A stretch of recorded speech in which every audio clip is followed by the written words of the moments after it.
off the back of the success of the world premiere last week, it was very well received. Absolutely, people loved it, and I'm so relieved and so pleased. Yeah.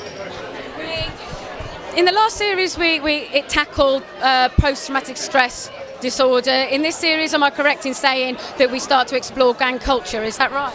Yeah, I mean gang culture, but what I really didn't want to do is say, okay, we've done post-traumatic stress, now we've moved on. So, you know, particularly the character of Arthur continues to suffer very badly, and you know these things do not go away within a couple of years. So, I wanted to keep that story going, but it's a question of how someone that damaged can be useful when you're starting to expand and grow and take on some even more desperate people. Is it interesting for you as well? Because when you look at men, they seem to need to gang up. You know, you see teams of men in sport, you see football hooligans acting together. Is there an interesting psychology that you've been able to explore as to why men do need to have that kind of camaraderie? Yeah, I think it's partly protection, but it's also adventurism as well. I think that there's a need to change things constantly, to do new stuff.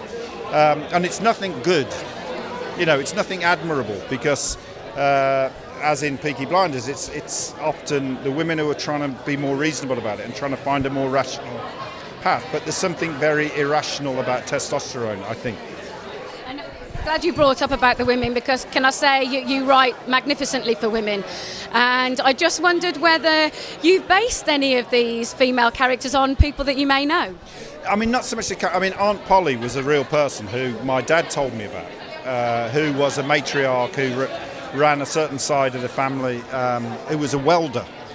That was her trade. She was a welder, yeah, and was terrifying. And you know, I heard stories from my mum and my dad about there were pubs in Birmingham where only women went, and the women were so scary that men wouldn't go in, not because they were polite, it was because they were terrified of going in there.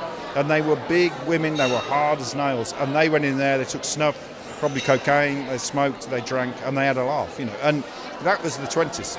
Killian said last week we're going to a darker place with his character, but the one thing that's great, even though the last series was quite dark, is this magnificent Brummie sense of humour and the way that they can rib each other. Will we see more of that? Yeah, absolutely. I mean, I think it's important that you reflect what it's really like amongst blokes. You know, and blokes, the main intention usually of a group of men is to take the mickey out of each other and bring each other down. You know, and that's what a lot of the banter is about.